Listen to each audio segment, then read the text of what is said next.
Chanelle, thanks so much for joining me today on the Financial Planner Life podcast. How are you this morning?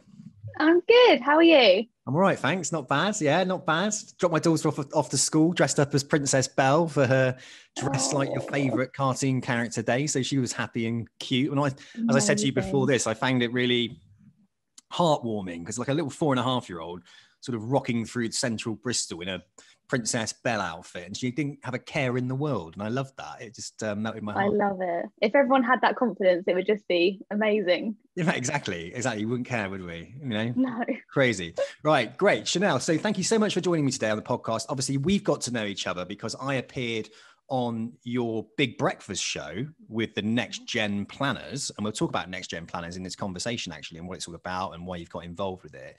So we've caught up and we've met up before, and we've had a few conversations now over the telephone, and I think you're the perfect person to come on the podcast and talk about your career. One being you're a female in financial planner. In financial planning. Oh my God, what a rarity, and you're young. Oh my God, There is very few of us. We are a rarity.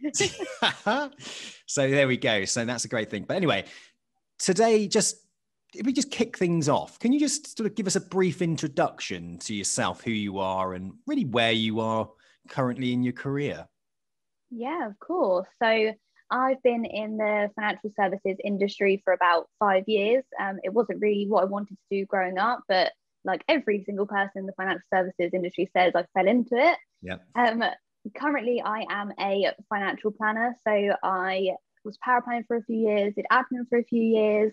I became a trainee financial planner last year, had a year of competency, and now I'm all signed off and I can go and do my own thing and I can go and get my own clients. So hopefully, just in time with the world going back to normal, I can actually meet some people and they can be my clients. So yes, it is exciting. So you've only just recently become a financial planner over the last year, haven't you? So your first year of being a financial planner was in lockdown then, was it? It was, which was not what I was expecting. No. I remember vividly I joined in January last year, and I remember driving home from work thinking, this is amazing. Life is perfect. Couldn't get any better. Honestly, I think I jinxed it. And then 2 months later, I remember the news was like, right, we're going into lockdown. I was like, no, it's fine. Like, it will be nothing. And I remember sitting on the sofa there, like, right, everything is shut. And I was like, I can't even go to Starbucks. Like, this is bizarre. Yeah. Like, and then didn't leave my house for a very long time and did everything from home. So it wasn't what I was expecting, but it has been okay, to be fair. Fair play. No, it's a year, isn't it? Literally to the day, I think, like a year that we went into lockdown. So I can't believe how quickly that's gone by. Has it felt quick? I think it feels quick. But I think it feels quick. But I think we got through it. I mean, most professions have actually adapted, and it just shows the resilience of us and what we can do and how we do things. And I think it kind of catapulted financial planning as a profession into the 21st century because it was lagging massively behind. It was amazing how many financial planners that I was speaking to that had never used, Zoom or Skype or Teams or anything like that.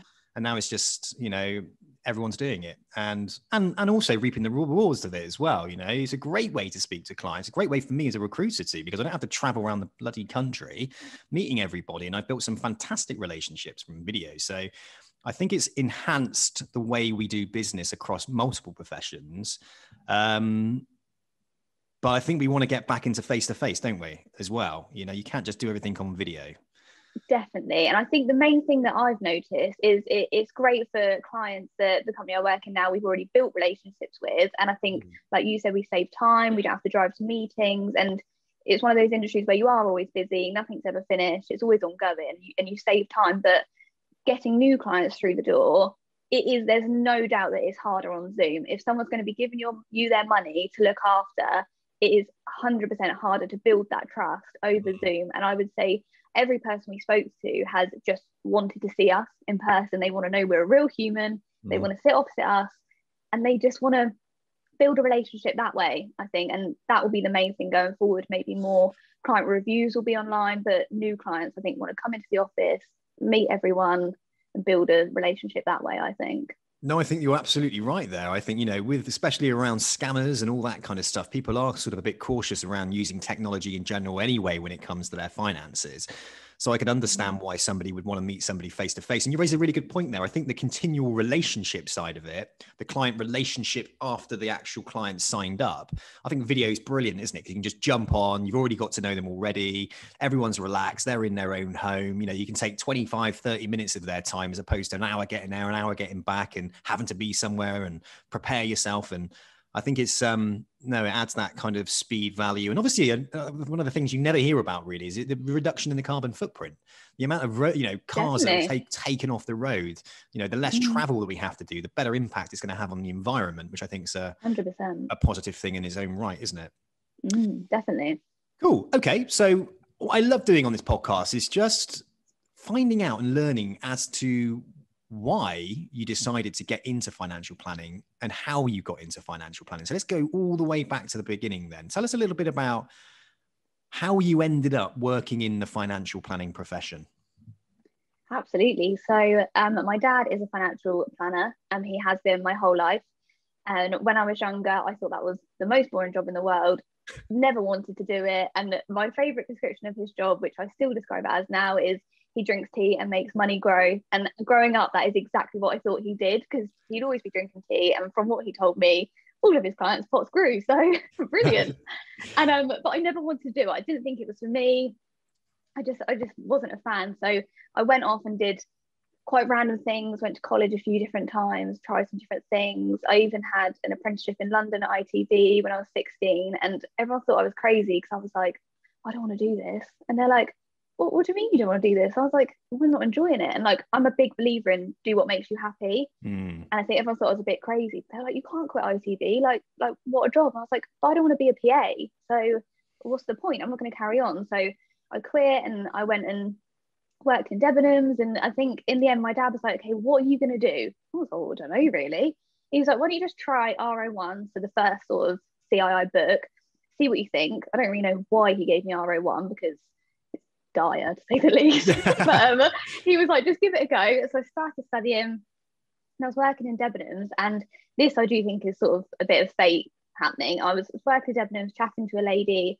I don't even know how I got talking about ROs because it's quite a random thing, but she said, oh, I work at Old Mutual, so now Quilter. And she was like, do you want to come in for an interview? And like, she's like, realistically, you'll probably get the job. And I was like, that would be amazing. Like at this point, I wasn't sure how I was going to get my foot in the door. And my dad had always made it clear, like, you're not coming straight into the business. Like, you need to go and work out for yourself kind of thing. He was like, I'll help you with studying and I'll support you with the knowledge. But work-wise, you need to go and do this yourself. And I'm glad he did. So I went and did an interview for Old Mutual when I got the job.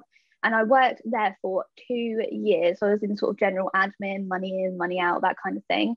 They were amazing. They put me through RO1, they put me through RO2, and they paid for it and I passed, which was great. Yep. Then I was like, I think this is what I want to do. Like I enjoyed RO1 and 2, and the knowledge in there I thought is quite intense. And I feel like I'm getting it and I'm doing okay at it. So let's sort of give it a go. So I did that. Whilst I was at Old Mutual, they started running their Old Mutual Wealth Financial Advisor course. So I was like, perfect, I'll do that. So I did that. That was great. That got me my level 4 with LIBF. So I sort of had a mixture of the two, but I did have my level 4. Yeah.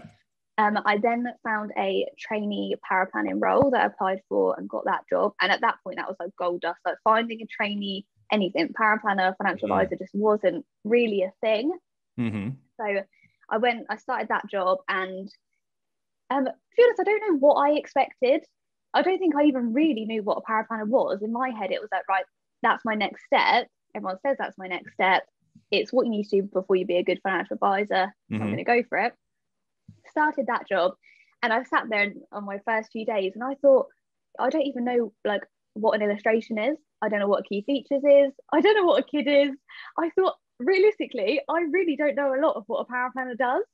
So they were great because it was a trainee role. So I was doing a bit of admin and they would show me a lot of stuff. So they would show me what an illustration is, and all those sort of things. And when you think about it, I did the exams and I had the knowledge. I knew what this IFA I was setting up was, but no one's ever showed me how to do an illustration. And there's all these different platforms that I know nothing about, didn't even know half of them existed. And that's just a whole nother part of the job that you don't think about. So they were great. I sort of got a bit more of finding my feet there. I did some illustrations and some admin. I didn't really write many reports, so I didn't really feel like I got into a proper paraplanning role, if you like. Okay, well, let's pause it there a minute. Mm. So you were working at Quilter. Well, Yep. it was Old Mutual, yeah? Yeah, it was Old Mutual then. Yeah, now Quilter. So when you were working at Old Mutual, you went in as you got lucky at Debenhams, right place, right time. Yeah. Someone said, "Come along and we'll give you the job." You'd already got RO1 under your belt, or you were already studying towards RO1? Just studying, so just reading the Studying. book, seeing what I thought, and they then paid for me to take it and pass it. So actually, what was quite apparent, although it was a chance meeting, having that conversation with her about the fact that you were already studying towards RO1 and you were aware of what RO1 was, and that your dad was a financial planner, even that minimum bit of information about the role of a financial planner or the career of the profession was enough for someone to say, "Come on in, you probably get the job." So again, Definitely. it's just like anybody that's kind of setting off, I think, on their journey, just starting is the key thing, because it's a conversational piece and you don't know when you're going to bump into somebody. It could be commenting on someone's post on LinkedIn or sending a message. But if you're already starting the journey, there's an element of buy-in from the other person that you are interested and keen, because there's a commitment, isn't there, to doing the qualifications that show that you've kind of at least thought about it. 100%. And if anyone comes to me now and says, I'm looking to sort of start a career in financial planning, I will always say, no matter what you're doing now, pick up one book, whether it's RO1, anything really, any of those, CF1, which I think is sort of the level down slightly, and just then when you speak to them, you're showing them that you've got some interest and you're giving it a go. And I think that definitely puts you ahead of other people who haven't. Absolutely. I agree 100%. Just get going, and then sort of it opens up opportunities. So when you then joined Old Mutual, you went in as, was it like was there I know that they've got the Quilter Advisor School, for instance, now. Okay. But was there like a specific training program that you embarked on, or was it just chucking you into an admin team and we'll show you as you go? Yeah, it was basically just chucking me into an admin role, just general sort of processing money out. And I think one thing they were really good at is they were like, you are just admin and you're probably not going to have a career, because at that point they weren't really pushing people through to financial planners. I was just looked at as if I would just be admin, but they were more than happy to put me through my exams and give me time to study. And they probably show me more support in that side of things than a lot of other companies that I've worked for. Why do you think that is then? Why do you think they've shown you more support than some of the other companies you've worked for? To be honest, I think it was just the general company ethos. I think they just really did believe in their staff. I think they wanted to train them as much as they could. They wanted them to have as much knowledge as possible, because even the exams I was doing, it didn't really have much to do with what I was doing on a day-to-day basis at all. Like the closest link would be the fact I was disinvesting in ISA. Like that was it. Like there was no massive link. Like they did not have to put me through those exams at all. The very fact that they showed an interest in you and appealed to that side of your personal development was for you something that made you feel quite looked after and sort of invested in. Oh, 100%. And I was there for a good couple of years, I think. And to be honest, if I didn't have such a strong desire to be a financial planner, I would have 100% stayed there longer, because they just looked after me, and I just felt all the time that they wanted me to do better and take exams. And I do think that can be quite hard to come by nowadays, and it counts for such a lot. When you were in that role then, were you of the mindset, obviously you spoke to your dad's a financial planner. I love the fact that your dad didn't just say, come and work for me.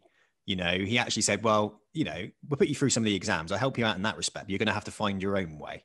And I think that's quite, you know, a good thing for a father to do, because if they make it too easy, then it becomes too easy, doesn't it? So he said, go off there and try and find your own path. If you want to be a financial planner, off you go and find a job. And that's exactly what you did.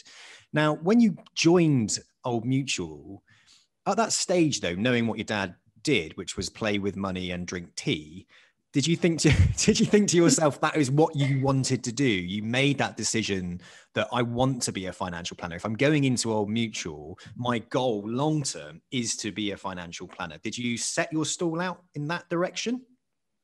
I don't think straight off the bat. I think at first I thought, oh, handy, got the job at Old Mutual, that'll do. And they put me through a couple of exams. I thought, brilliant. And then I think what it was is when I started to do RO2 and get a bit more technical and things like that, then I thought, I like this. This is where I want to go with this. However, I think I still had loads more to realize and think about in that time then to being a financial planner now. And I think I had times where I thought, oh, maybe I'll just be a paraplanner. And then I had times where I was like, I want to be a financial planner. This is what I want to do. And one of the main things as well was I had a really, really lovely boss at Old Mutual. And I said to her, I said, oh, do you think, because I was like 18 at this point. I was like, do you think I could be a financial planner? And she was so kind, and she wrote me this reference, and it was the nicest reference. And it really, I think it was one of those points in my life where I thought, oh, maybe I can do this. Maybe this is a job I could do. And she just wrote such lovely things in there, and things in there that would make you a good financial advisor. So to build a connection quickly and sort of warm and things like that. And I took that to nearly every job I then went to from there. And it was, yeah, it's one of those things that I will always remember. It was so nice of her. So someone invested a little bit of time in you to talk to you about the role of a financial planner, but also to get to know you and your personality, and to pull out the bits of you that would make a great planner, and took the time and energy to put it down in a reference. And that yourself, yeah, that's a great little tool, actually. I mean, that's a great thing for somebody to do if they're in a role and they want someone to kind of give them a reference that yeah, brilliant, great bit of advice. I think that is, speak to somebody to be able to give you a reference. And did you think that reference really helped you when you went to those other job opportunities in the future? I don't think it helped me loads, mainly because the jobs I went to from there were for paraplanning, and the skills that she talked about were more aimed at a financial planner. However, I think the main thing is it just really built my confidence. Right. It just, because whenever I speak to my dad, of course he's going to say I'm going to make a great financial planner because he's my dad. Yep.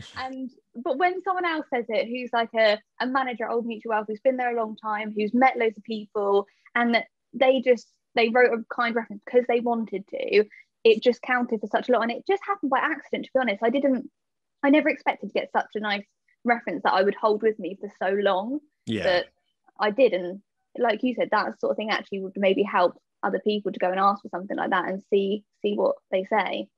I think you're absolutely right there. Anybody who's listening to this that might be a financial planner is to inspire the next generation. Remember what it was like when you were working in an administration role. Perhaps you didn't feel that you had a clear idea or pathway to becoming the financial planner that you are now. And by investing that little bit of time, and by, inspiring somebody 15-20 minutes, taking the time out to write a reference is pretty fantastic. Yeah. It really does plant the seed and sort of taps into an individual's confidence and ambition, and makes them believe that they can push forward. Sometimes all we need is a bit of an arm around our shoulder and a bit of encouragement, isn't it? 100%, definitely. And I think it just counts for such a lot. And I think the main thing for me was the confidence it gave me to go out there and give it a go. Brilliant. So when you were working there, obviously I'm sort of digging deep on that first opportunity, because I think a lot of people think about their first opportunity to getting into financial planning. So you were there for how long? About maybe 2.5 years, I think. About 2.5 years. So you did, how many exams did you do when you were there?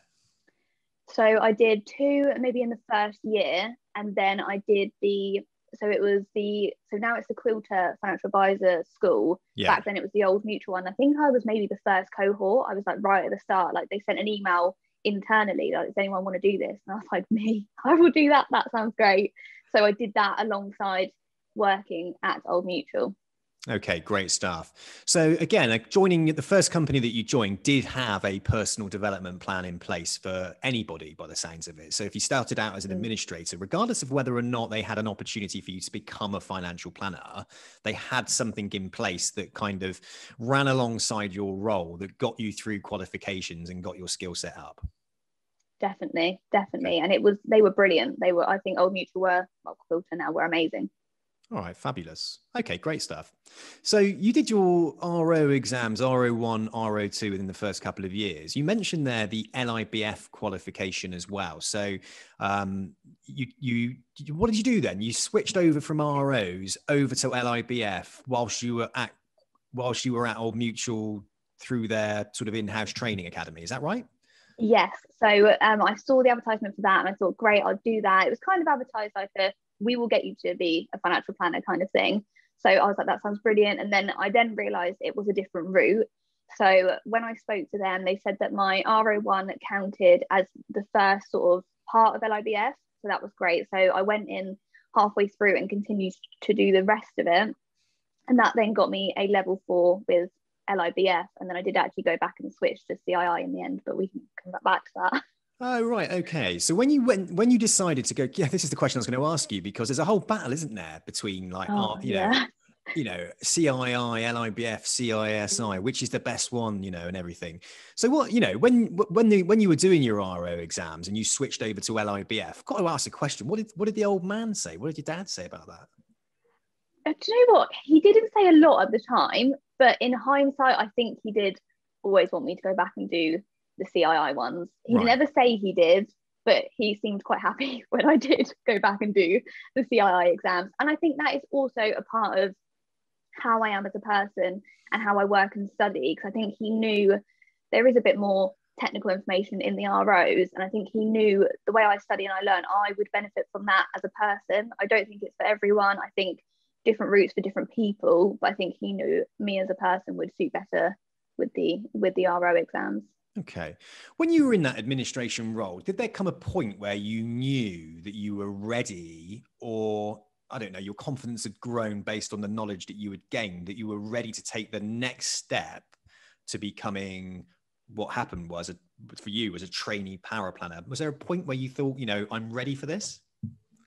Not really. No? I don't think, to be honest. I think it just happened. I think I've sort of got to a time period where I've been at Old Mutual and I thought I kind of need to take the next steps now if I'm going to go further. Otherwise I probably would just stay at Old Mutual because it was safe and it was comfortable and it was good. So I think I saw the advertisement and, like I said, it was unusual to see a trainee paraplanner role.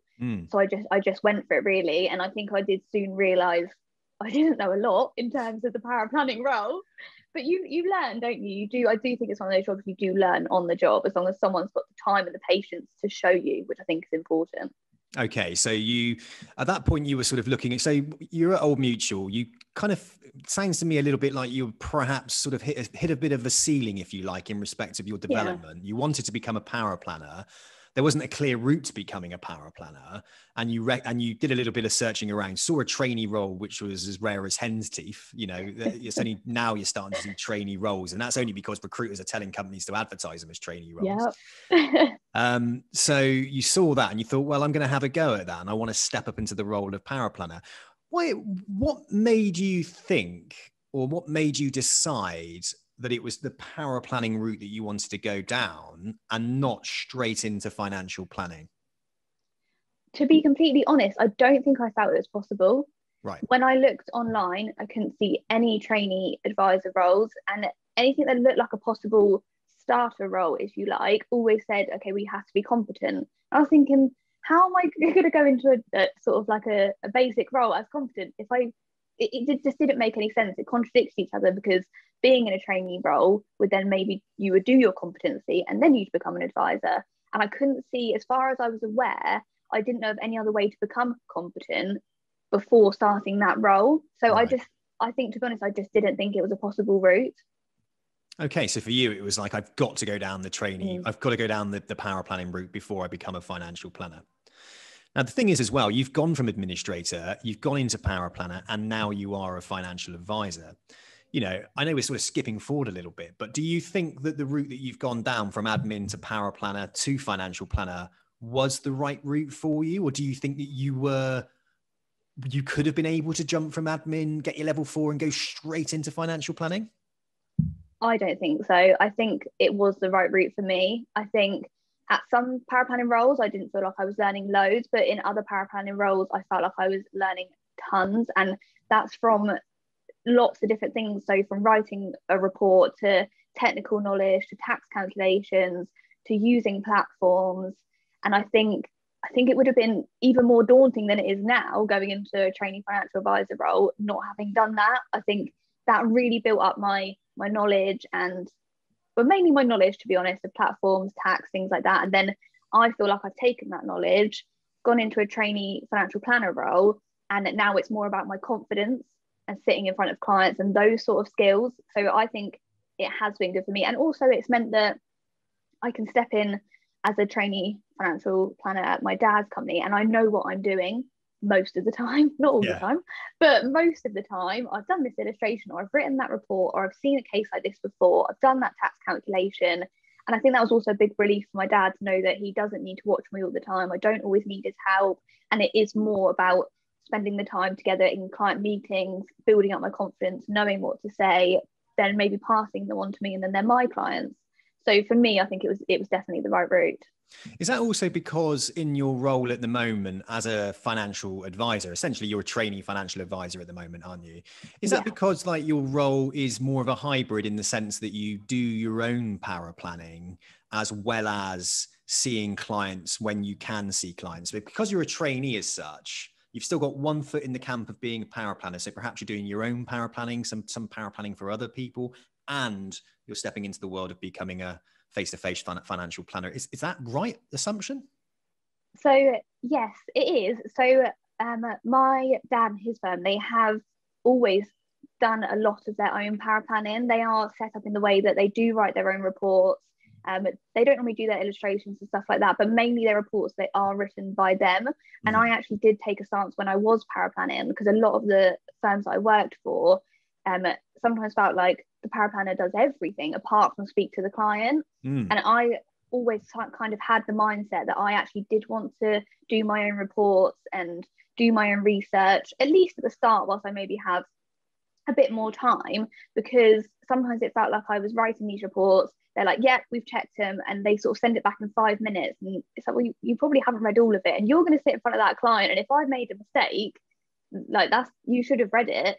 And especially with my dad's firm, it's a very personal firm, and we're very close to all of our clients. And I kind of want to know that I sit in front of this client, we have a real good chat, and I can then take that away and put that straight into a report that I have written myself, and it's all come from me. Whether that changes as I get busier and things like that, I don't know. And I know how important a good power planner can be, and it may change, but at the moment that is still my stance.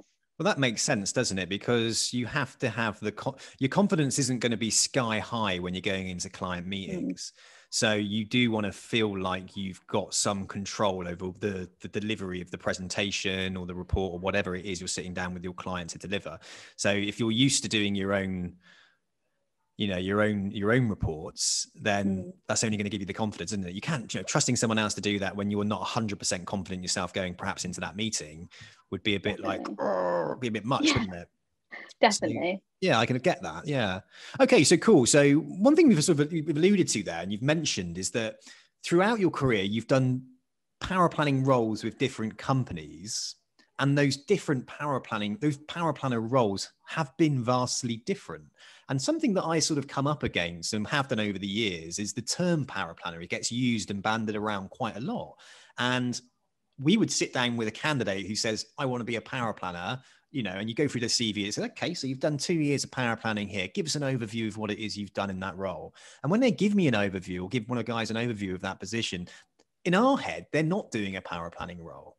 They're doing like an administration position or a senior administration position with a bit of PA in there. So it's a kind of job title that's getting used incorrectly, I personally think. I agree. Now, you've gone through administration to becoming a financial planner, and you've worked at different companies in different power planner roles. So let's talk about those different roles and the different responsibilities you had at different companies to see what the differences actually are. So you moved on from Quilter, Old Mutual, Quilter, over to Compass Wealth Management. And that was when you went into the power planner position, but that was a trainee role. So talk to me about that then. Was that vastly different, say, from when you then went on to Origin and became a power planner? Definitely. And it's in the sense of lots of different things as well. So in the trainee role, I had a lot of support, which is perfect. That's exactly what you need. Because like I said, there is so many unknowns. And I think in the financial planning world in general, there is always something new. There's always something different. So, and it was, for me, it was sort of things like didn't really do the tax calculations at the trainee role. I didn't really research platforms. So they were sort of pre-selected for us. So they were just given to us and we would write the report based on that. Funds, we didn't select any funds. We just, again, it was sort of pre-selected, given to us, and we'd write it. There was a lot of templates. So we wouldn't write a lot of our own wording. We wouldn't amend a lot. It was sort of all pre-done for us.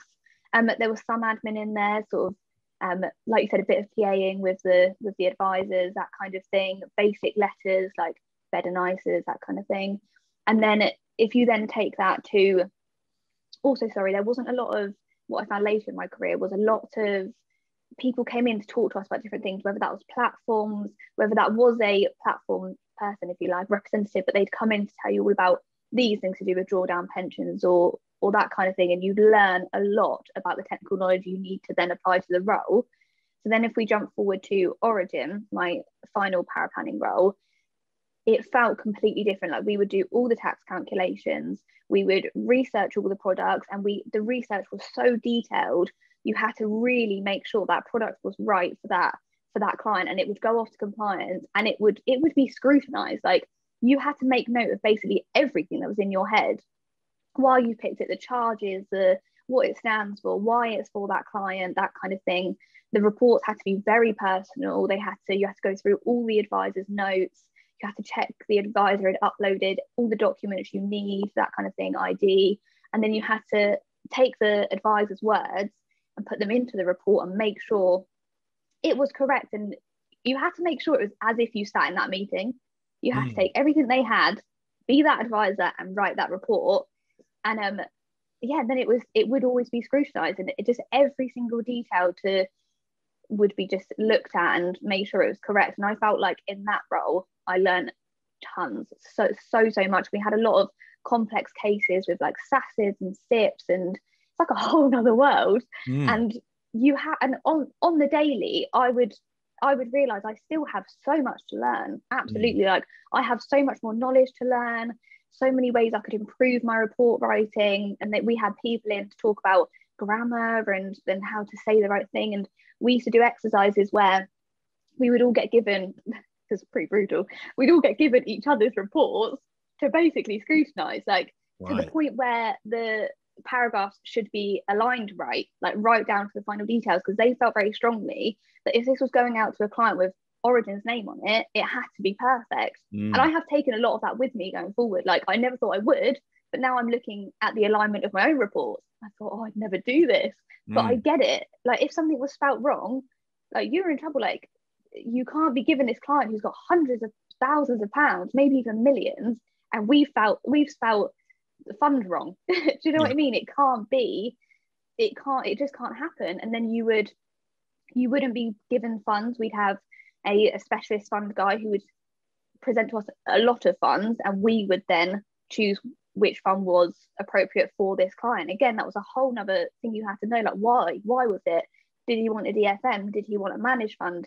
Did he want a portfolio of funds? And it's like a whole nother thing you have to know.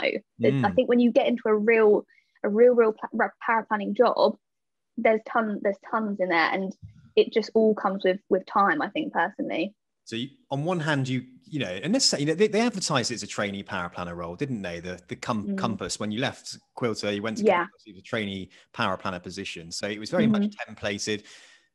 Are the differences, do you think, one's Origin IFA? I can't remember. Yeah. So was Compass IFA? Yeah. Oh, I would say I can understand the templating and everything around, say, a restricted proposition where you only had to select. No. So, okay. So that's strange, isn't it? So yeah, so you're going in as a trainee. When you were in that trainee paraplanner role with Compass, for example, were there paraplanners at the level that you were at Origin within Compass, or were you all sort of doing this template work?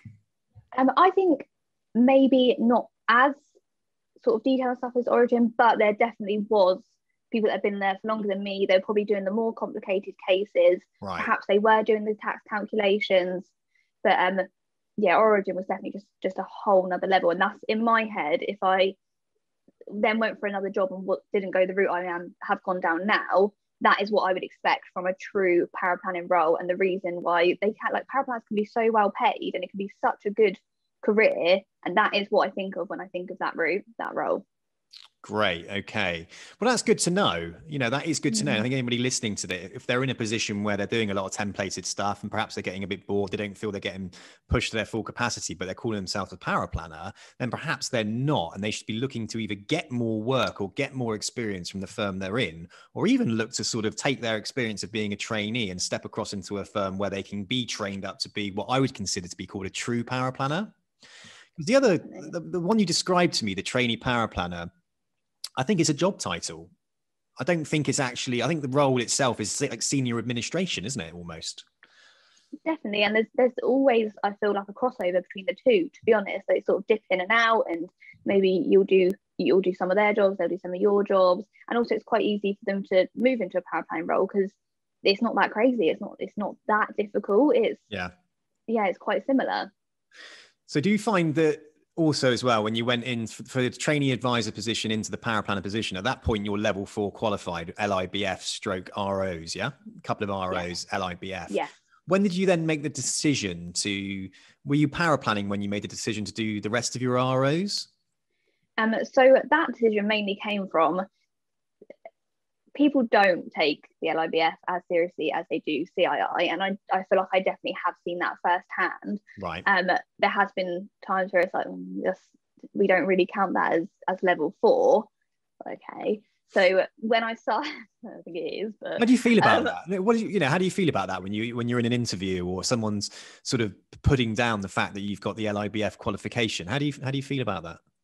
I think if it wasn't in an interview setting and it was a general chat, I'd say, okay, well, why is it classed as level 4 then? Why is it respected at the same level? If it's not, then tell me why it's still sat there and it is classed as a level 4, and you can give advice on that. It doesn't really, I kind of get it when you look at the difference in technical information within the two exams. But again, like I said, I think it just depends on the person. And to be honest, I won't lie, and there's definitely exams I have done with CII that I've retained all this technical knowledge. I don't use it every day. Like, no way. There's stuff in there that is long gone from my mind. And to be honest, if I think about it, probably the stuff that's within the LIBF exam is more the stuff I would do every day, like 100%. And I think it's very unfair, and it should not be seen like that. And maybe they should make a bit more of a conscious effort to understand how that person works in regards to how they study and how they learn and what that means. And to be honest, they may have learned a whole lot more knowledge on the job they've been in before. You just don't know. So if it wasn't in an interview setting, I probably would say that sort of question. But obviously I wanted the job, so I'm not going to tell them what they want to hear. Yeah, absolutely. But it's a strange one. I hope going forward it's not always like that, but I ended up doing the CII exams because I just felt personally they were better for me, and I felt like I would benefit from that knowledge more than anything. And I want to make sure now when I sit in front of clients, I know what I'm talking about, and the CII exams was the best way for me to do that. So what, the exams were the best way for you to do that, or was it the study material, the depth of what you actually learned? A bit of both. Like, I really love that loads and loads of technical information, and I like studying it, and I like retaining it and understanding it, putting it into practice, and then doing the exam and things like that. And I think because life gets so busy, if I'd done the LIBF and not done the ROs, I probably wouldn't go out of my way to find out some of the information that maybe I needed on a certain day that was maybe in that CII exam, if you know what I mean. Okay. No, I've got you. All right. Great stuff then. So you did trainee paraplanner position. Then you decided to move on from there because, why? So you're at Compass, you're in a trainee paraplanner position. You seem quite ambitious. Or are you just jumping around if I looked at your CV? You know, let's get down to it. This is my recruiter in me coming out now.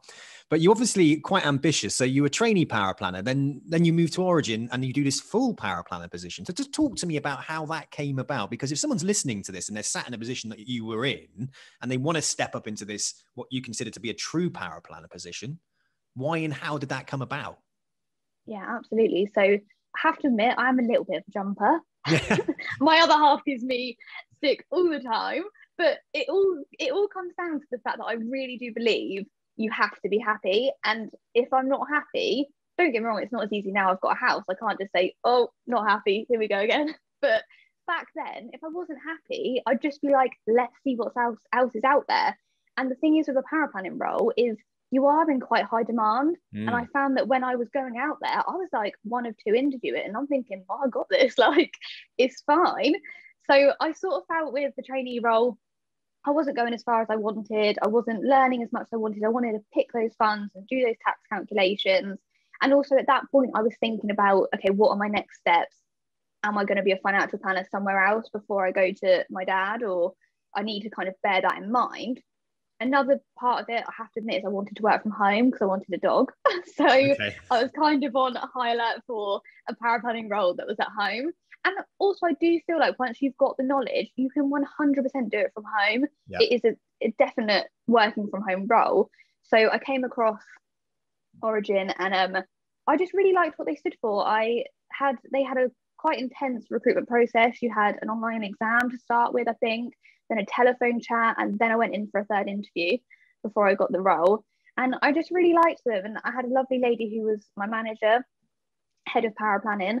And I think straight off the bat, you could see it was a real, like, proper paraplanning role. Like, you will, even just from the test they sent me, like, there was loads of like real questions in there that you would maybe experience in a real paraplanning role on a day-to-day basis about pension allowance, that kind of thing. And I also got the feeling from them, it's hard, isn't it? Just from an interview, you've got to try and grasp these things. But I got the feeling from them that they were willing to support me. And I said, look, I'm not 100% sure yet, but I'm thinking maybe I want to be a financial planner. I want to be a financial advisor. Like, will you support me? They're like, yeah, like, obviously we expect you to be a paraplanner for a while and build you up and see what you're good at, what you're not, that kind of thing. And they were like, we'd be more than happy to support you. So, and it was a big firm. So you sort of felt like they maybe had capacity to. And it was also 3 days working from home, 2 days in the office, which was amazing. And I soon went down to 1 day. I think about 6 months in, I went to 1 day in the office, 4 days at home, because I managed to get the dog, which I was very happy about. And it was great. Like the one sometimes 2 days in the office meant you got to see people, you got to see faces. But then the 3 days at home, you could really like get into that case. And some of them were really intense, like really, really complicated cases, but you could be at home, silence, you could get into that case, you could do those tax calculations, and there was always someone on the other end of the phone if you needed help. There was always more experienced paraplanners. There was ones in the same boat as you that maybe just chat through a case to think, oh, am I going crazy? But also the advisors were great.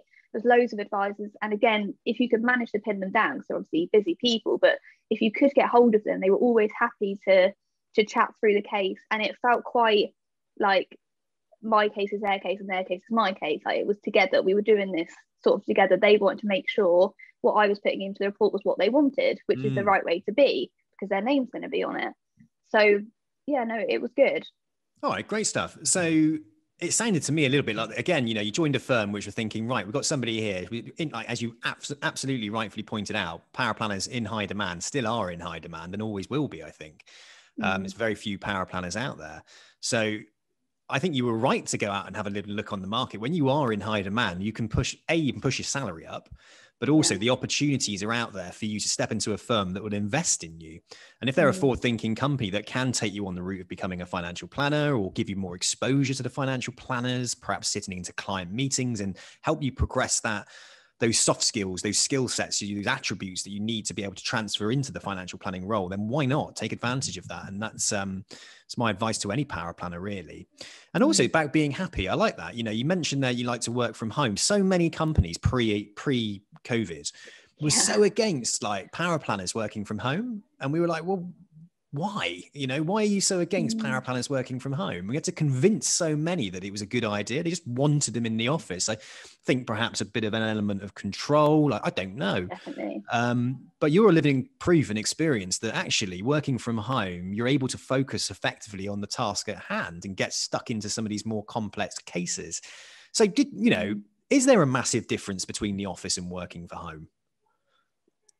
Yeah, I would say so. There's distractions, isn't there? Like, I know some people can sort of ignore that and let that go over their head. But if someone next to me is like eating a bacon sandwich and wants to have a chat, I probably want to have a bacon sandwich and have a chat too. Like, it's difficult. And if there's sort of people that are my friends are at work, like, I want to have a quick little chat, or there is 100% more distractions. And I think a mixture of the two is nice. I think that keeps you in touch with people, lets you see real people, and you get that time to focus at home.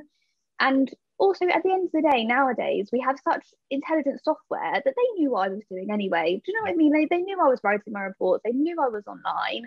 As long as you're not, and to be honest, because of that, because they knew what you were doing and they knew you were filing out the reports and you're doing well, if I did disappear for 20 minutes, it wasn't the end of the world. No. And I hope the other side of coming out of COVID, more companies will be like that, because it will entice a lot more people. Like, I went for that job, one of the main points was because they were willing to be flexible, and it was a do you think power planning is a great job for somebody who's looking for flexible working hours?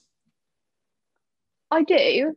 I don't know at this point in time how many companies would be that flexible. In switching a little bit, one of the reasons I wanted to be a financial advisor / planner was because when I was younger, my dad would always be at my netball matches. You know what I mean? He would always be there because he had the flexibility in that role. He could speak to a client at 9 o'clock at night, probably not, but if he needed to, and it's fine. Some people do you know what I mean? We've had client meetings at 7-8 o'clock, and it meant that he could finish at 2 and he could come watch me play. So it was like, in my eyes, when I was younger, I would like that when I have kids and when that becomes my life. And I'm not sure if a paraplanner role would be that flexible. I'd like to think they would. Like, I think it'd be great if a company said, you know what, if you want to log off at 2 and log back in at 8 and do that report, fine. I think that'd be brilliant going forward, but I'm not sure we're quite there yet. Did you find that it was a bit like, not calling you a donkey here, but do you think they sometimes... Where are you going with this? Yeah, you're not a donkey. Do you think sometimes a company loads work up on a power planner a little bit like a donkey? You know, you just keep on loading things up on top of a donkey, don't you? They keep on carrying it. They plod along and they trot along. And then all their legs break and poor little donkeys. Yeah. But do you feel like sometimes that, you know, we've got a power planner in it, we're paying them, you know, especially a decent wage now, let's chuck as much work as we can on them and work them to death? Do you think sometimes in a power planner role you can be overworked? It can be is there a lot of pressure involved in it? 100%. So something that I found interesting in my last role was it was the first role I'd been in where there was targets in terms of reports, which when I first joined was a strange concept to me, because every report is different. Like, I could get one pension transfer report, it's nice and easy, like just one, and then another one could have 8, and they could be the most complicated pensions in the whole entire world, but they were classed as the same thing. So don't get wrong, you could flag it and say this one is different, I need longer. Yeah. But generally there was a lot of power planners and they had to work to their targets, and it was strange, because at the same time they're saying keep your reports great, keep your everything, all your information correct, all your research and stuff like that, but you're on a time limit and it needs to be done. So it's like, okay, well, something has to give here. Either my report's not going to be 100%, or you give me another day to do it and don't come down on me when I haven't done it, kind of thing. And then on the same point, you send it off to compliance, it comes back with some red crosses, and that normally is all on the power planner. And sometimes it's not our fault, it's the fact that the advisor hasn't given you the right information, or you've run it past the advisor and they've said, yep, let's go for that. However, compliance don't like it, but normally I feel like it does come back on the power planner. And me as a person, I'm quite a sensitive person. That's been like one of my things, the whole point of my career, all the way through. That's something that's been sort of probably my biggest weakness. And I'd find that quite hard if I'd spent like 3 days writing this report and the advisor's like, it's great, you've done really well. And then compliance are like, it's awful, and your boss is like, what was that? It's like, oh, what? Like, I've tried so hard. Yeah, it's a funny one. It's strange. So not often something we think about, the pressure upon a power planner to get it right first time. So you felt that pressure then. There is pressure in the role of being a power planner to get it right first time, that you are doing the job that you should be doing, you know, because someone might come down and you're the person to... Do you feel that power planners get blamed a lot for the delay, let's say, or the lack of information that's on a report, or... 100%. And I think there's a lot of feeling that all the financial advisors are so busy, they've got a lot to do, like you're kind of helping them out. And I think sometimes they forget that some power planners do a lot of work. Like the reports they write, like I've seen reports like 40 pages long with like the most complex tax calculations within there. and they just put their name on it and take it with them and get the fee. And it's like, because someone just say, and honestly, when some advisors used to say thank you, or like, you've done a really good job, it was like the nicest thing ever. It would count for such a lot, because it's like, you know what, I tried really hard, I read that report 5 times to make sure there was no spelling mistakes. Do you know what I mean? And when they, on the rarity, they turn around and say, oh, do you know what, that was a great report, it just counted for so much. So actually a bit of positive feedback from a financial advisor to a paraplanner is, you know, well received. 100%.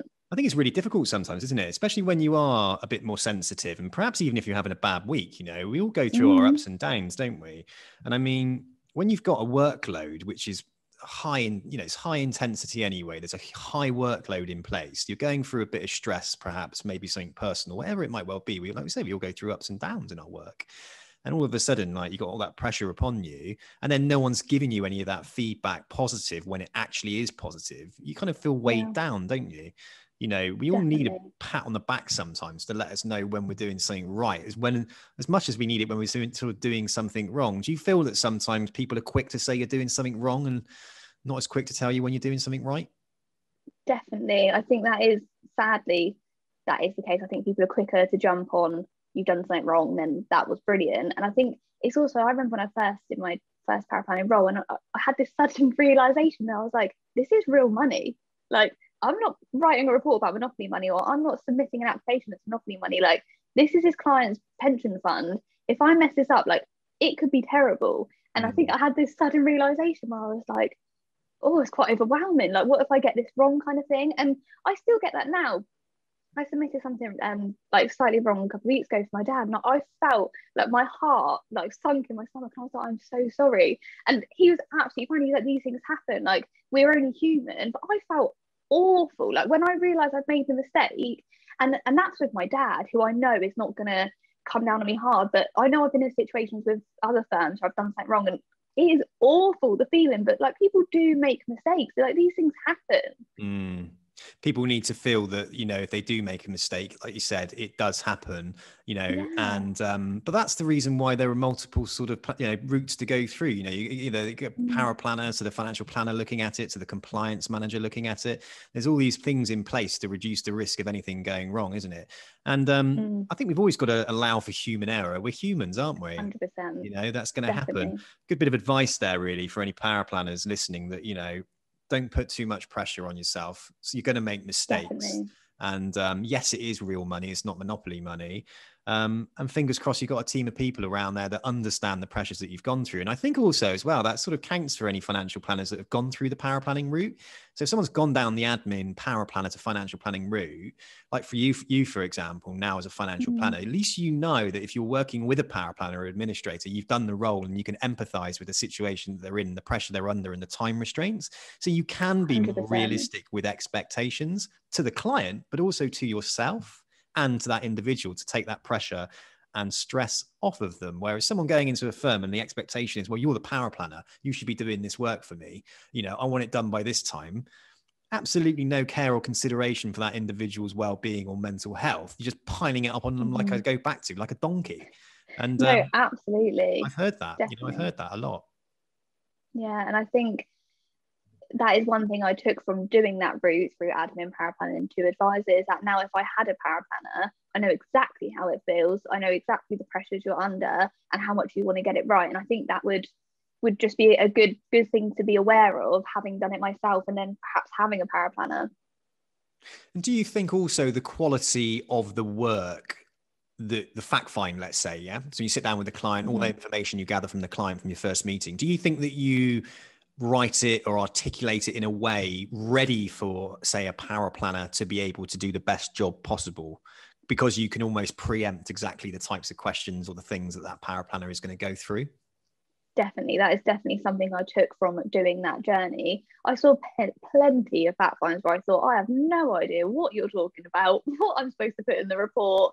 But that just means me going forward, I know that I want to put detailed notes. I want to make every point I possibly can that we talked about in the meeting. Although I don't have a paraplanner now, if I did, they would know exactly what to do, and they shouldn't have to ask me the questions that I've asked advisors in the past. Yeah, Okay. And also, I suppose from the back of that as well is the more as a power planner, you can get into client meetings and actually sit with your financial planner that you're power planning for and understand the conversation as a whole. And I think it's probably far easier now because you can watch recordings on the Zoom meetings, or you can sit in on a Zoom meeting, easy peasy. I think, you hear a lot more now around power planners coming into the actual meetings and fully understanding it. So when they come out of it, they're like, at least I've got a video I can listen back to, and I can deliver part of the presentation as well. So it upskills me as a power planner in a client facing scenario, but it means that as I'm going through, I'm listening, I'm thinking, well, he hasn't asked that, or she hasn't asked that, or whatever. And you can jump in and make sure you get that information and go back to the video afterwards to grab it. So yeah, definitely. Because it's, yeah, you're only human, aren't you? Absolutely. I'm not a mind reader. No, I don't know what they said. Exactly right. So take that pressure off yourself. And I think, when people are in support positions, they feel that that's the case, that they're the support. And it's like, no, there's this. I have to remember that with people. If I'm Mr. Creative, I'm off doing my thing. Why don't everybody understand what I'm thinking in my head? Sam, it's in your bloody head. It's head. So when I turn around and like, why have you done that? And they're like, well, you haven't told me, you haven't explained it to me. And I've had to really ground myself around that. So I destroyed some support. My wife worked for me for a year and a half. We nearly got divorced. Honestly. Yeah, I wouldn't do that personally. I think my other half would definitely kill me. Exactly. Right. So you've now stepped into the role. You went from Paraplanner to IFA, and that's working at PMP Invest Limited. Okay. So again, you jump ship. Yeah. Oh, absolutely. As soon as I rang my dad once a year, are you ready to hire me? Please say yes. And eventually one year he was like, I'm ready. And I was like, here we go. My notice is written. I'm off.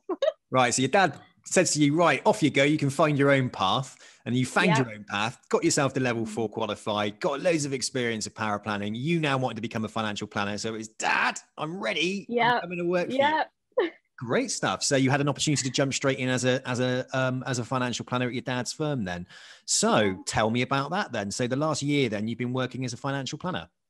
Yeah, it's been brilliant. It obviously wasn't what I expected with COVID and lockdown, but it's still been great. A lot of people are like, do you not find it hard working with your dad? But me and my dad are basically the same person. We are so similar that I think that's why it works. We're both really laid back, like we're both very chilled and like happy and easy-go-lucky kind of people, that I think that's why it works. Exactly like when I made that mistake, he was like, it's okay, like these things happen.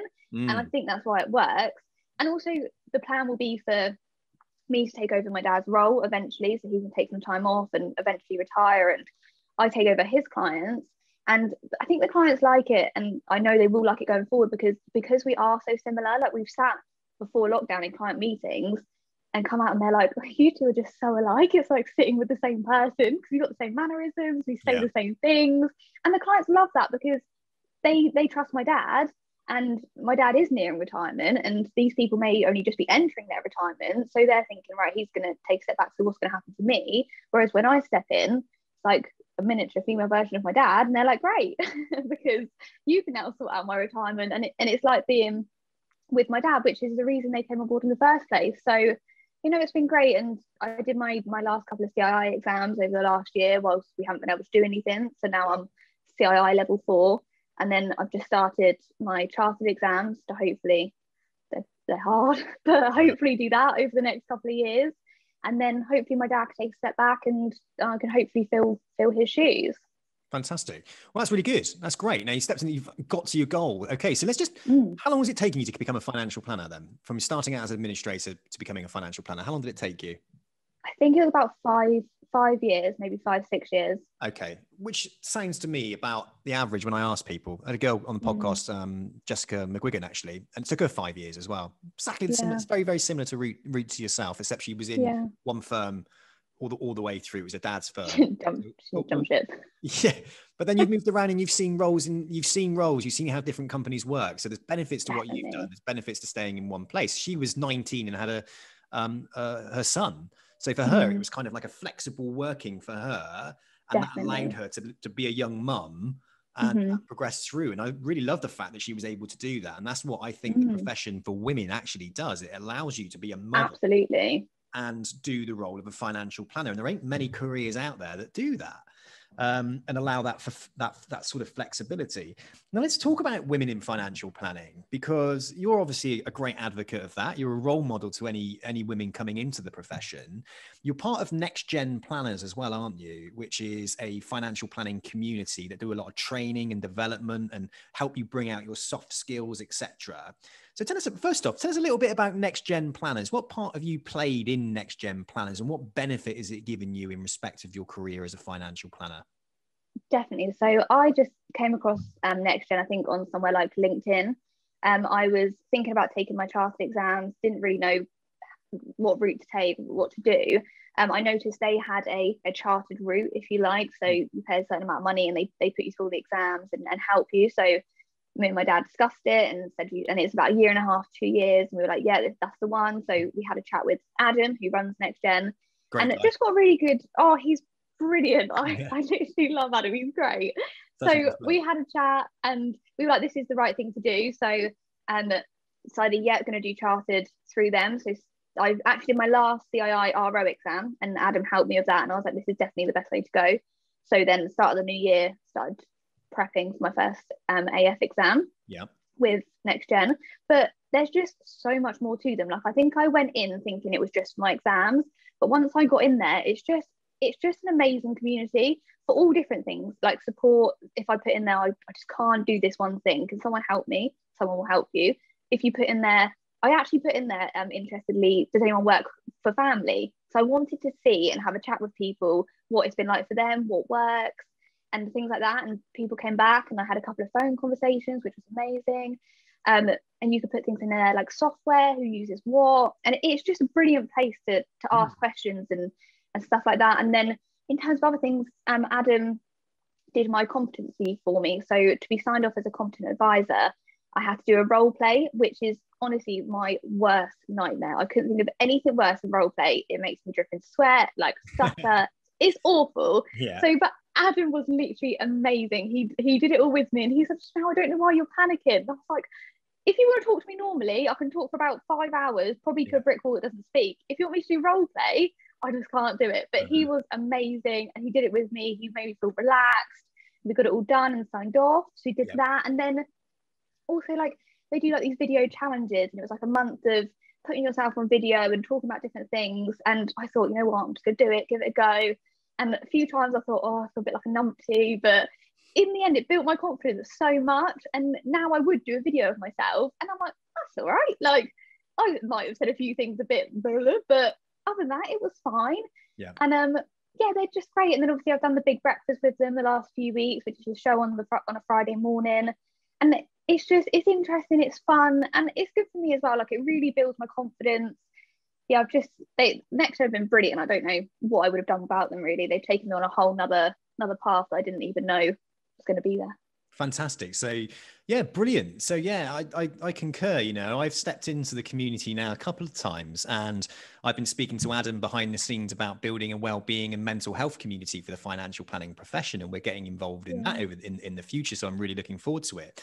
I think the community aspect brings a whole new angle to being a financial planner, because it can be quite an isolated job, especially when you've got planners that are all spread out all over the place, that are working from home and might be self-employed, and it can be quite an insular job as well, and a lot of pressure upon yourself. So I think finding a community where you are in collaboration, not competition, is only going to add value, because you can ask questions that you might not be able to ask somebody who works for you, or you can't turn to your wife or your husband or whatever to ask questions because they don't understand what it's like.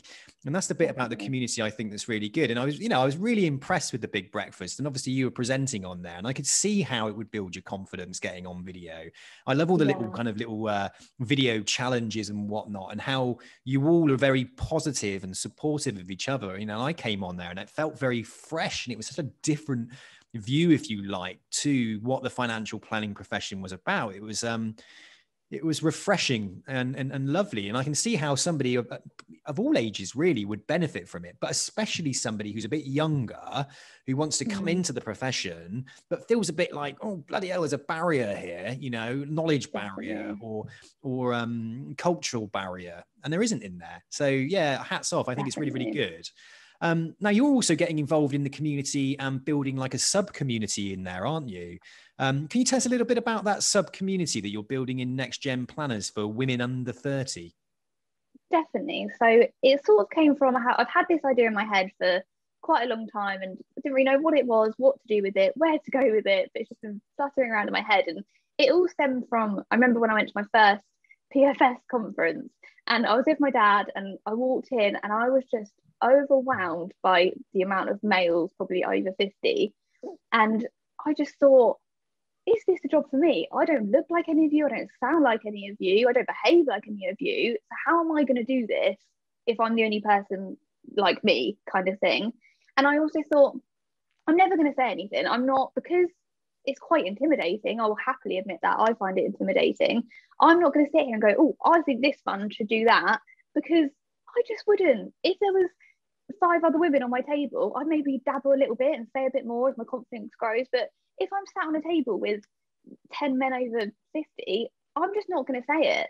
I'm just not. And there's nothing wrong with that being the sort of group of people in financial advisory, because my dad's amazing at his job. He is brilliant. Like every day I learn stuff from my dad, and the way he behaves, what he says, his knowledge, like him and his business partner, they've built an amazing business and all these businesses are amazing. It was more for me about having those young women similar to me to just talk to a bit more openly. So that was sort of my idea. I wanted somewhere to come together, to be able to chat about anything, sort of, or I don't know how to take my next steps, or I failed this exam 3 times. I don't want to put it in a great big group. Please help me. What can I do? And just also know there's other young women in financial planning out there. And at this point, I'm not sure there's loads. Yep. But that's also the other point of my group, is I want to branch out and aim towards like admin staff and trainee paraplanners and people coming out of school, college, uni. You don't need a degree. I don't even have any A levels. You know what I mean? I don't have anything but my financial advisor qualification. Mm-hmm. And it's not seen as a career really. Like my best friend, she's a lawyer, and like when she's like, oh, I want to be a lawyer, but no one says, oh, I want to be a financial advisor or a financial planner. It's just not a thing, but it should be. Yeah. Like I love it. And I can understand why, because I've been there. You sit as an admin staff and you look at all the financial advisors and they are all males over 50. So why would you think you could do that? I didn't. And I'm sure there's some women out there thinking, yeah, I could do it, and fair play to them. But me and a load of other people I know don't. Like, and you don't always get this, like financial advisor firms are so busy. Sometimes it's hard for people to stop and say, look, you're like, great, I think you should maybe take your exams, or we'll support you. It just doesn't always happen. Yeah. But I thought if I could like get some real momentum behind this group, and I've got a lot of links with companies and stuff like that, just people I've sort of spoken to and said like, look, your admin staff, if you sort of just, it'd be free, just get them to sign up to this group. They can have a chat, they can pair up with a mentor if they like I'll run some webinars about building your confidence in meetings, or like we're chatting about like the difference between admin and a paraplanner, to see if they feel like they might like that, or if they just want to message me and say, oh, can we have a chat for 10 minutes to talk about your career, or how I could maybe do that, or if you know any companies.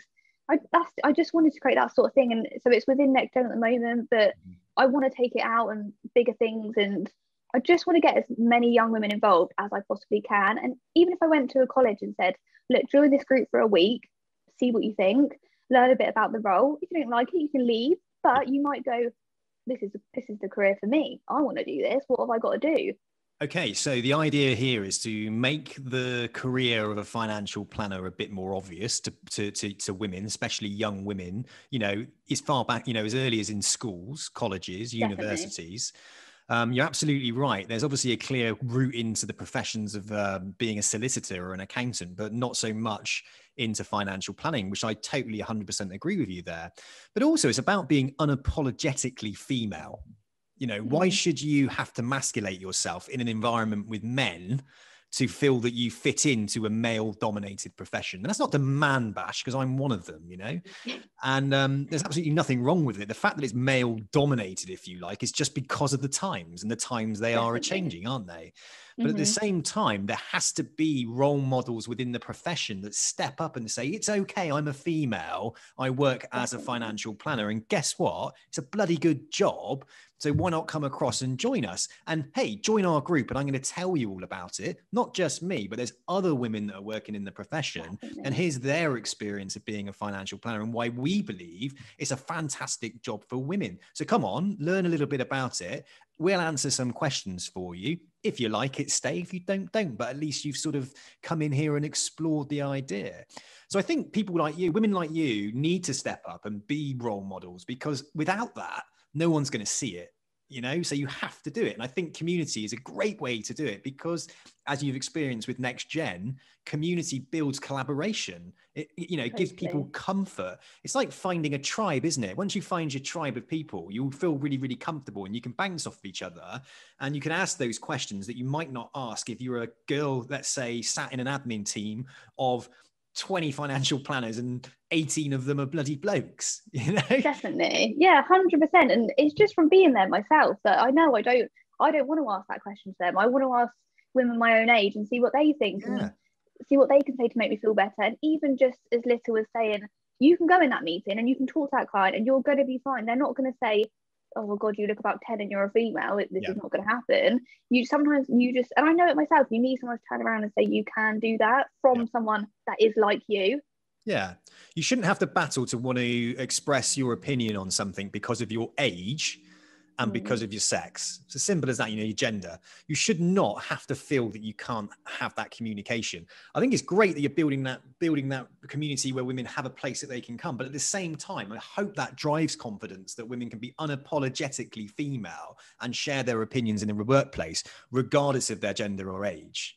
Because there's so many good things. Like the way you're talking about this now is not the way that a financial planner in his 40s, 45, 50s would be talking about it, because they don't have the same sort of mindset that you do around how you can generate new clients, for example, the benefits of being a female within financial planning, how you can articulate something in a different way that isn't sort of really bullish, that you may show a little bit of a deeper level of empathy and sensitivity that not only women require, but a lot of men require that as well. We don't want to feel like we're going in somewhere where there's a bloody know-it-all sat at the other end of the desk, because I found that, there's a lot of confidence issues when it comes to money, and people want to know that the person they're speaking to is going to be empathetic and understanding to their situation.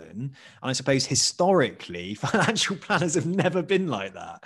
It's just like, God, Jesus, like I step into, I was using an accountant. He was an old boy, nothing wrong with being an old boy again. I'm not being ageist here. No concept of what it was like to run a recruitment company. No concept, of anything around it. Started talking to a few other people, and I found this accountant that's now our outsourced, runs our whole finance for us, not just our accountancy. He runs the whole of our finance because he got me. He understands the pains that I was going through, the worries, the stresses, and like he can just talk the language with me.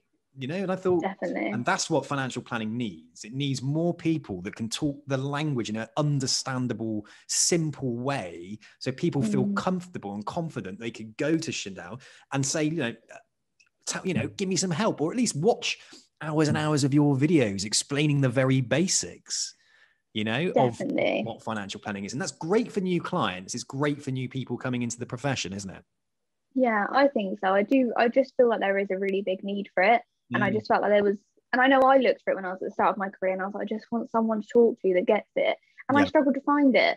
And I just thought if I could create it now and it be a mixture of being able to talk to someone and watch a couple of webinars on how to build your confidence, and very similar to what Next Year has done for me, and that's more of like a general financial planner thing, but I just think it would do so much good. And I just really hope it does bring more women into the industries. I think it would be great. I think they can make great financial planners. Like, I absolutely love it. And like you said, if you're a mum, and there can be so much flexibility there, and it's such a rewarding job, and there's no denying that you can earn a really good salary. For me, it just ticks all the boxes. So I hope. Okay. In respect of salaries, okay, you think about 5 years to become a financial planner. From being an administrator, I'm not going to ask you what you're on now, but from an administrator up to a financial advisor, did you see your salary increase massively? Yeah, from the very start to like at Old Mutual where I am now, a huge difference. A huge difference. Would you say Definitely. your salary's doubled? At least.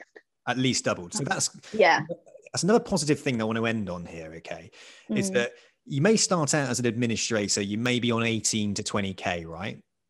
But it's down to you to obviously get your qualifications, get your experience, get your practical experience, as well as your technical experience. But within 3 to 5 years, it is not unusual to more than double. 100%. Definitely. And the good thing with Paraplanner is, and like you said, like I've definitely gone from one firm to the other and said, you've got to pay me more. Like I've got my experience, I've got my exams, and I've had times as well where I've accepted a job and they've counter offered me, and I've gone back again, it's counter offered again. Like that's not unusual in paraplanning. And also like take an exam, turn around and say, I've taken this exam, I want to raise. Like that's not unusual either. I've got plenty of friends that are paraplanners that have studied hard for an exam and said, I've worked myself hard, I've got it. Let's talk about a pay rise. I feel like these things, and it's scary, don't get me wrong, I've definitely been absolutely bricking it for those conversations, but most of the time they're like, yeah, fair enough, like it's going to benefit us, you've done well, we'll give you a raise. It's definitely not difficult to do. No, absolutely. So that's definitely worth people understanding when they come into financial planning as well, is that you can increase your salary quite considerably. And the way 100%. The profession's going, where it's less bonus orientated, there's going to be more emphasis and focus, especially around the employed roles, of having higher basic salaries, less bonuses. Yeah. So that's where it kind of falls in line a bit more with the professions of accountancy, solicitors, and that type of thing. So you'll be seeing that in the employed market. Obviously, there's always still self-employed. And as a financial planner, again, anybody listening to this, you are master of your own destiny. If you want to earn £300,000 a year, £500,000, I speak to financial planners that are earning over £1 million. Oh, 100%. It's not hard to do. Like it's 100% achievable in this industry. And I think a lot of people don't realize that, and at the end of the day, a lot of us are motivated by, I couldn't think of anything better than a flexible job, a rewarding job, and a brilliant salary. Like I just think, what more could you ask for? No, exactly. Chanelle, listen, thank you so much for your time today. Thanks for sharing your journey. I know we sort of emphasized and we focused a lot on your journey from the different types of, from administration and then through these different paraplanner routes, but the reason why it took a little bit of time and went a little bit deeper is it can be incredibly complicated, that bit. And I think 100%. People can get lost and stay in jobs perhaps they shouldn't be staying in because they think they're a paraplanner, but yet their skill set isn't being pushed to the true capabilities of really what a paraplanner is. And I think you've given some really great examples of the differences in the different roles. And there's nothing wrong with jumping from one company to another. I would be saying that as a recruitment consultant. Anybody listening, come and see me. I'll get you a job. Absolutely. I had amazing help from recruitment consultants. I think that makes a huge difference, in all honesty. When I went to get jobs through recruitment consultants, made a huge difference, definitely. Well, the thing is that you're getting some market research, aren't you, at the end of the day? I think what people, you might be the best financial planner in the world, you might be the best paraplanner, but guess what? You spend all day with your head in a book, or you spend your whole day talking to your clients. What you don't do is spend your whole day looking at the market and seeing what's out there. Whereas we've got complete utter exposure to the market. So we can tell you in your area who's paying what, who's not paying what, who's got a trainee route, who's not, how much people are earning at one company compared to the other. I think that's the value that we have as recruitment consultants. And you can go, and I always advise people, go out there and do your own research and go and find your own job. But if you haven't got the time, come and see me because I'll do it all for you. You know? Definitely. And that's the value of a recruitment consultant. And which is why I think they'll always be there. That's why I think they'll 100%. Always be there. Brilliant. Well, listen, thank you so much for your time today. It's been an absolute pleasure talking to you. I hope we can continue sort of talking in the future. I know you're talking to Elena Stevenson in my office about being part of that group. And I think it's a fantastic group. So please do that because I think it's fantastic and I'm happy to share that and get that out there. We've got loads of followers. So we'll help you grow that community. No problem at all. And I think what you're doing is fab and well done on your career so far. It can only be, how old are you right now? 24. 24 years old. I'm 40 this year, right? You got 16 years till you're my age. My God, what you can achieve within that 16 years. So hats off to you and inspiration to any young females that are listening and guys that get yourself stuck into a profession and you can earn considerable money, have the flexibility you require and enjoy your life. Definitely. Thank you so much. It's been brilliant. No worries. All the best. Take care.